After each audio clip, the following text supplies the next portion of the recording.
So I wanted to use this vlog to talk about something really important to me. I've been kind of trying to brainstorm the overall idea of what I wanted to talk about. So my first director, Dan Alpern, amazing director by the way, he is doing this fundraiser to raise money for a youth theater, and people who might be watching this probably may already know. There also might be many of you who don't. I'll make sure I post that link down below, but I really want to discuss how important it was to be in the shows that I have been with Dan. Dan is an amazing director. He seems to know like exactly what characters fits what personalities, and he gave me the biggest opportunity that I ever could have imagined when I had my first audition for a show that I ever did. A couple years ago, quite a few years ago now, when I was 16 years old, I went to Bellevue Youth Theater. My parents found a posting about these shows that you could audition for and get into that was a youth theater, and I was fascinated by it and excited, and I've been wanting to kind of get into acting since then. Honestly, originally inspired by Hannah Montana. I mean, I know that's weird, but she was the reason I started singing. She was the reason I started acting, and Dan is the reason why I continued. So it's really amazing story. My first show that I ever did, and I have all my scripts here too, so I'm going to show them, was Snow White and the Seven Dwarfs. Yes, I decorated this myself. It had a lot more sequins on it before. But I got the luckiest opportunity in the world. I got to be Snow White in the first show that I ever auditioned for. Well, what had happened is I actually auditioned for all 4 shows that BYT was doing, and I got a call asking if I would feel comfortable. I got a call from Dan while I was watching Hannah Montana, by the way, and he was asking if I would feel comfortable playing Snow White in Snow White and the Seven Dwarfs. I'm like, what? Me? Snow White? In my first show? Are you kidding? Absolutely. I was like, nervous and excited and could not believe. I just felt honored. Honored as all get out. I'm probably going to do this video in little parts because I realize the story might take a while. But, oh my god, so that was probably the best opportunity like I got in the beginning of that, and I enjoyed that entire experience. Not just like acting, but being able to be this role model for kids that were younger than me. I was actually one of the older people, sort of, in the show. A lot of youth theater has a lot of kids that are really young to like 16, 17, and I guess there's a lot more like above that too, but it's a balance. But it was amazing, and I was so excited. I can't even believe it, and it was a long process, of course, and a lot of lines had to be memorized, and there was a lot of things that I had to work on, because I was the first show I've ever done. So I learned so much from that. I loved every moment of it. The way that rehearsals went were amazing. The way Dan directed was really amazing. He had ways of being able to really help you understand the material, you know, really just like, get into your head a little bit about your character. And that's probably the earliest experience that I had with really becoming a character. Although, I watch the DVD now and I'm like, oh my god, there's this I could have done better, there's this I could have done better. You know, it's one of those things, but at the same time, it was my first show. So, from that point on, I was in shows ever since, pretty much. And I discovered my passion for acting and singing, especially during that experience. And I think Dan helped guide me in that direction, because I can't even imagine where I'd be if I never was in that show. I'm going to show a picture of me as Snow White right now. Okay, show number 2. The script is not as pretty, and it's also not complete. A lot of stuff happened during the show. Peter Pan Returns. Oh my god. Amazing experience number 2. Okay, so Dan, after Snow White, he ended up leaving BYT, and that coming fall, he decided to reopen another youth theater program that he had done previously a long time ago. It was at the Jewish Strom Community Center, and he wanted to use Peter Pan Returns as the opening. First I auditioned. He asked if I'd be okay with playing Peter, and he had explained to me that he remembered my personality, and he's like, oh my gosh. He told me this. He's like, you are Peter Pan. Because my personality has always been the type that's like, I don't want to grow up, I want to be a kid at heart forever, and that's always been who I am. And so he was like, Katie should play Peter. Not to mention that Eleanor, who played Wendy, was absolutely amazing, and I think she was perfect for that role. Dan knows by personality who plays what character. By someone's personality, he can sense this person would be good at that.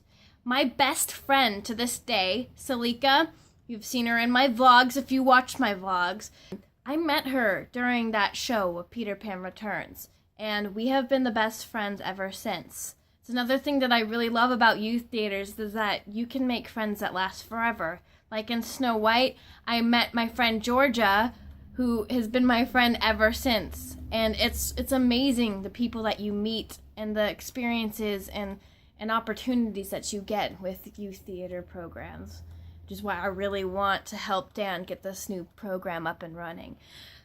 Peter Pan Returns is an original show. It was basically about Wendy came back to Neverland because Hook had gotten a hold of this power, the power of Neverland. In this case, we made it the power of Tikkun Olam, which means peace and love.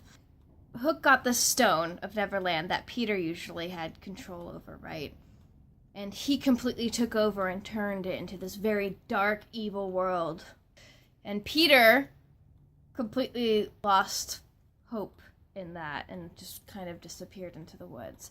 And so Tiger Lily, Tinkerbell, and this crocodile character come back and get Wendy, and they say, we need your help, we have to find Peter. And so that's basically what this show is about.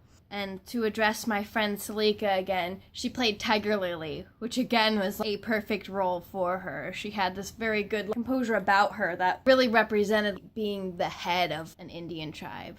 It was really amazing. They finally find Peter and they completely restore, the power to its rightful place and for its rightful reason, which is for peace and love. And it's a really beautiful story. And it was originally written by Dan too, which is another thing.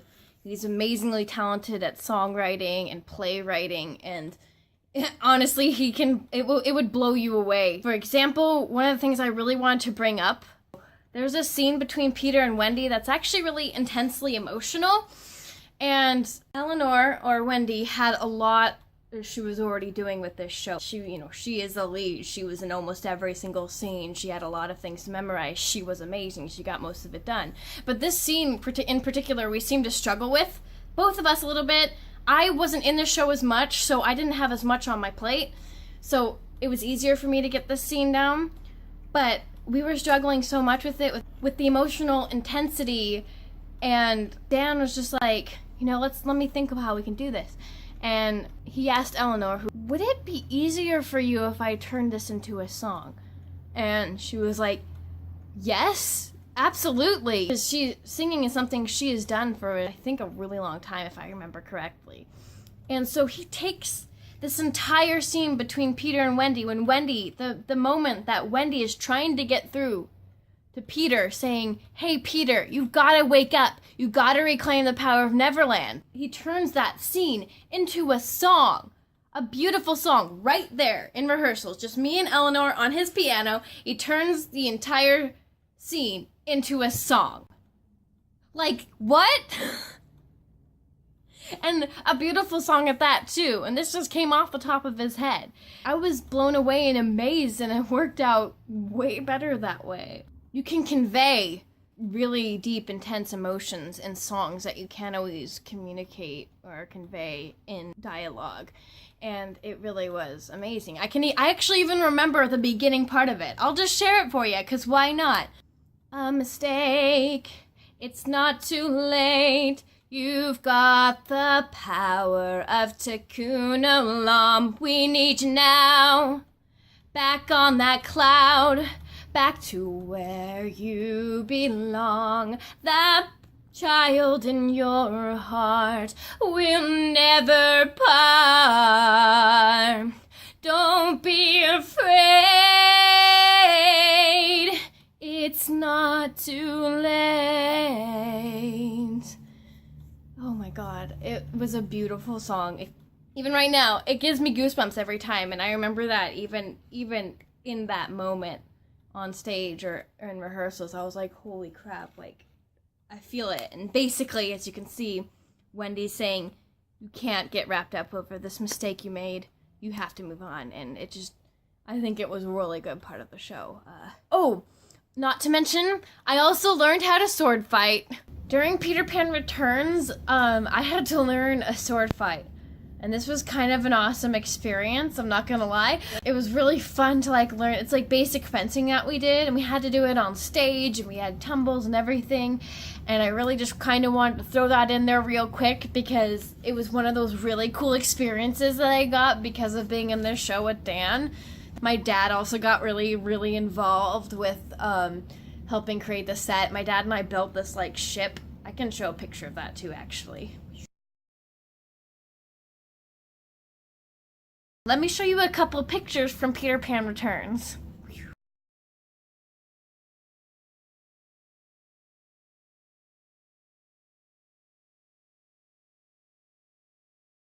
So that was a really great experience. I made a lot of new friends. It really displayed how well Dan knew personalities of his actors and actresses and like incorporated them into the character he chose for them to play. Speaking of, as Peter, it was really difficult to kind of channel that whole boyish, I'm not emotional thing. That was something I really had to dig deep. During this process, I learned to take really big risks. I remember even in my script, there's like all these directions about take risks, and make choices. That was the big thing that I really learned during that production, and that was one of the things that Dan really taught me. And from the beginning of doing shows with him and doing shows in general, it really helped me learn how to take risks, how to step out of my bubble. That was definitely one of the things I remember really clearly about working with Dan, is how much he helped me step out of my bubble.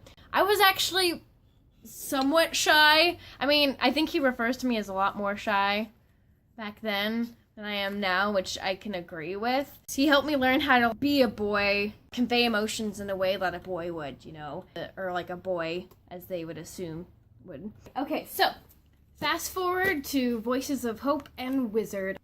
I have my scripts right here.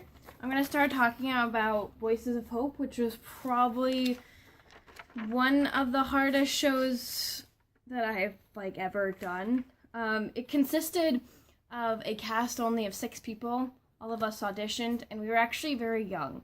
And the reason why that is significant is because Voices of Hope is about the Holocaust. State facts about how things happened, when it started. And I can't really explain everything about World War II, about the Holocaust.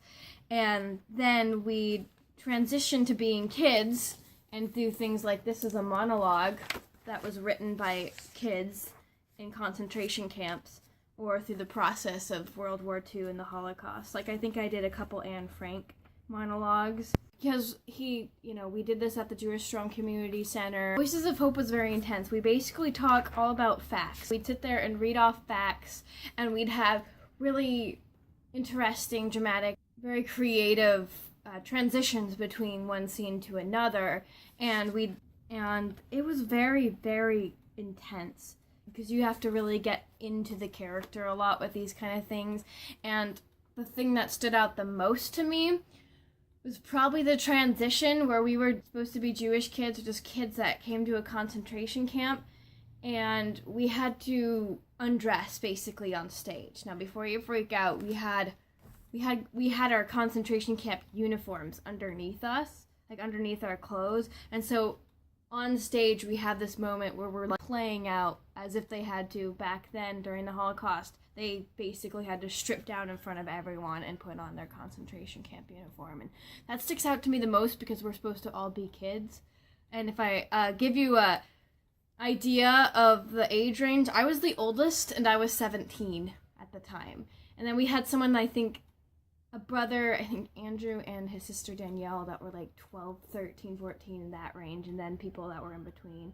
I think all our actual names are here. Yeah, Josie, Alicia, Zoe, Andrew, Danielle, and I. And it was a really intense experience. I remember learning a lot from Dan about, how to protect yourself emotionally, which is actually a very, very important lesson to learn with acting, because sometimes, I remember even discussing this later years in college, studying theater as I am now, they talked about if you have to go into a mindset of psychopath, like the Joker, for example, there's all these stories about the Joker and anyone who played him seemed to go crazy or something, because you have to get inside this psychopath's mind, this sick mind.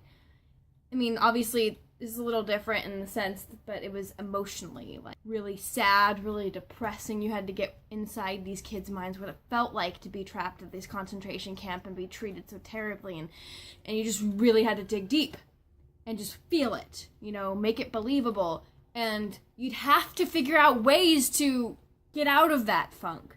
I remember I actually struggled a little bit with sadness and depression. Not terribly, but it's there were moments where everything you were doing was so serious. It's oh my God. I mean, we also had our times where we just joked around and stuff, and we all had a very good time. We were all very focused. And all 6 of us were pretty talented. I mean, I can vouch for all the others and watching them go through this process.